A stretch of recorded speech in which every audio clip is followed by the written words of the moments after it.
Hi, Murray Hibbard here.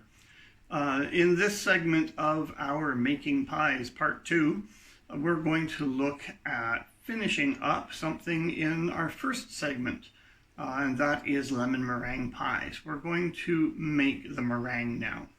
Now, I never make a lemon pie filling from scratch. I always buy the mix. I know of people who do make it from scratch.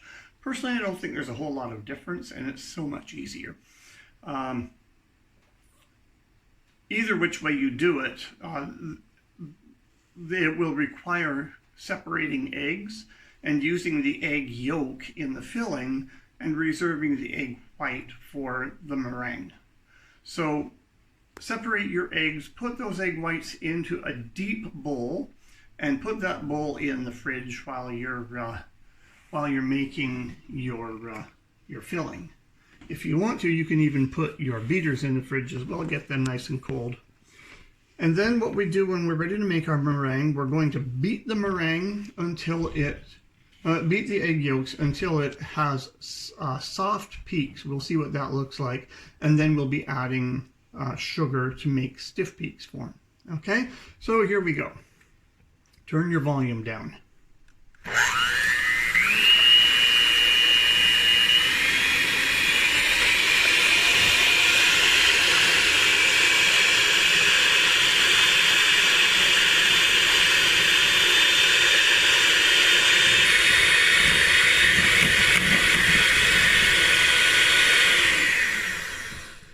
Okay, it doesn't take too long. Those aren't quite stiff peaks yet. I think I'll beat it a little bit more still.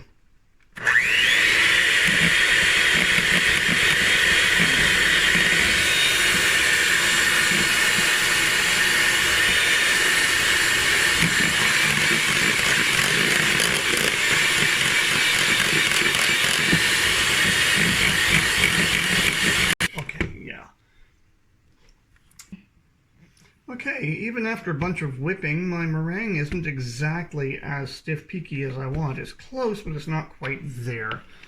That doesn't happen to me very often, but when it does, I'll go and get something called cream of tartar, and I'll put in just about a quarter teaspoon of that. And that helps a lot in the meringue making process.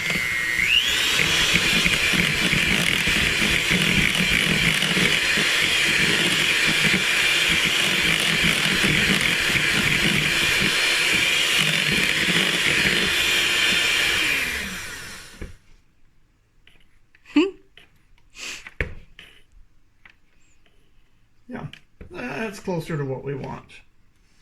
So we'll get the meringue off the beaters.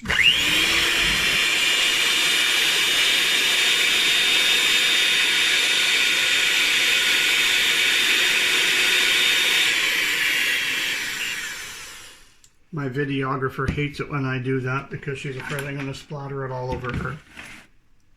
And then we're going to put the meringue onto the pies.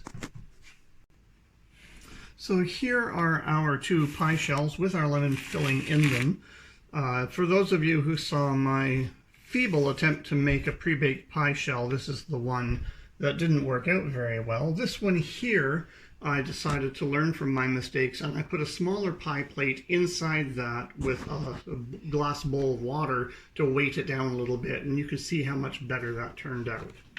Okay, that's just a little aside. Now we're going to use our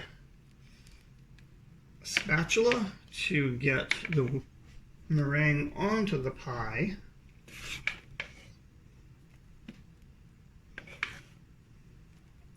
And then what we're going to do is use a spoon to move all the meringue around the pie. Try to get the meringue attached to the pastry itself. I'm not sure why, but I was told to do that, so I'm sure there must be a reason. Maybe so that the air doesn't get at the filling and give it that yucky thick skin that some people love and I hate. Once you have that all sealed like that. Then just give it a little bit of a leveling off, and then just use your spoon to bring up the meringue into peaks. But no,